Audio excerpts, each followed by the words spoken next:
Coaches and Quarrels. Everyone on the island of Sodor knows that wherever Thomas goes, Annie and Clarabel go too. The three friends are inseparable. They love running up and down the branch line, singing songs to each other, and wouldn't trade it for anything.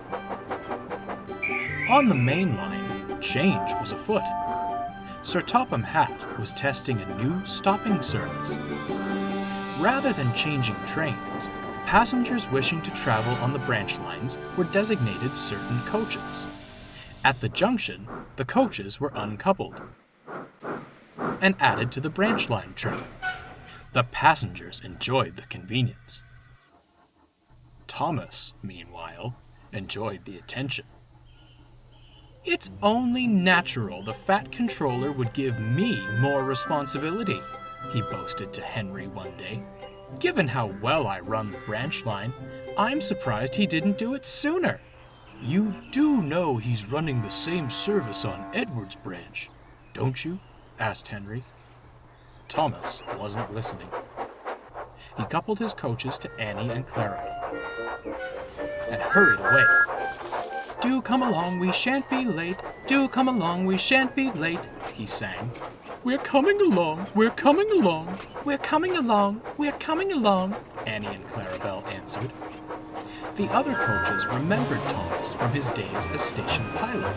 Soon, they were telling him all about their journeys along the main line. Annie and Clarabel wanted to sing more songs, but Thomas was too enthralled in the other coaches to notice.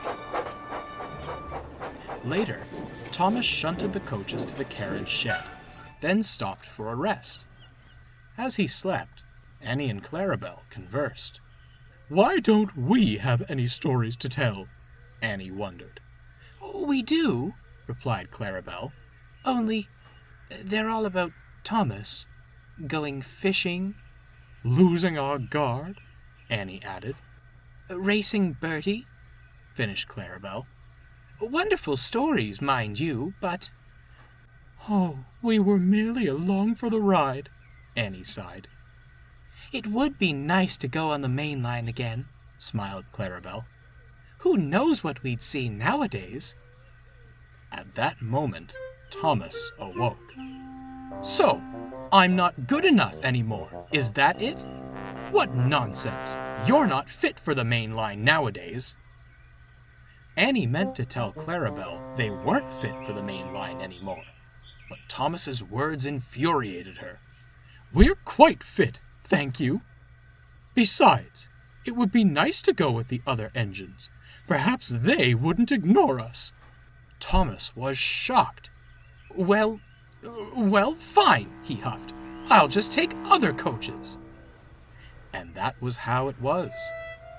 The next day, Annie and Clarabel were added to James's stopping service, and Thomas used two of the old coaches. They said nothing to each other as they left the junction.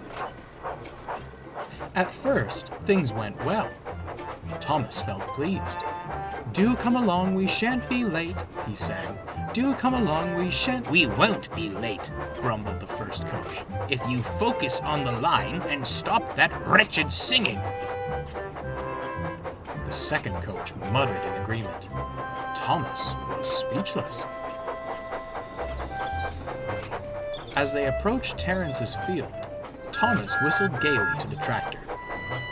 Not long after, Bertie rolled past, and Thomas whistled again. "For goodness sake," grumbled the first coach. "How many whistle boards are there on this branch line?" "I was only saying hello," Thomas cried.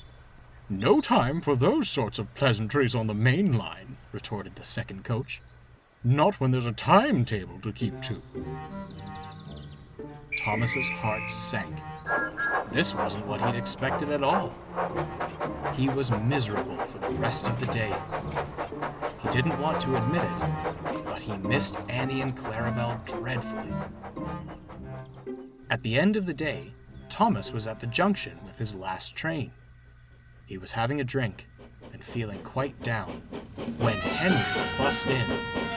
"Well, Thomas," he fumed, "you wanted more responsibility? Be a responsible engine, then, and take these coaches back. Thomas looked up. At the rear of Henry's train were Annie and Clarabel. Silly things haven't stopped singing all day. Do come along or you'll be late. I've been on time all day, thank you. Thomas couldn't help but laugh. At once, he coupled the old coaches to Henry's train and took Annie and Clarabel away. Henry puffed off indignantly. I'm sorry, you two, said Thomas sadly. I shouldn't have been so rude. My day has been... Dreadful, interrupted Annie sadly. Ours too. We missed you dearly, added Clarabel. Those mainline engines treated us awfully. Some adventure that was. Disgraceful, puffed Thomas. They should be so lucky to have you on their trains. The three friends stopped. Then they laughed. It was good to be together again.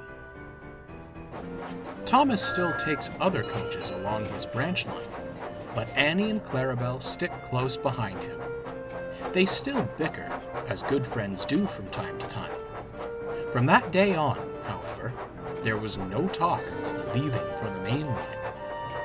Annie and Clarabel concluded that the only story they wanted to tell was that of their peaceful little branch line.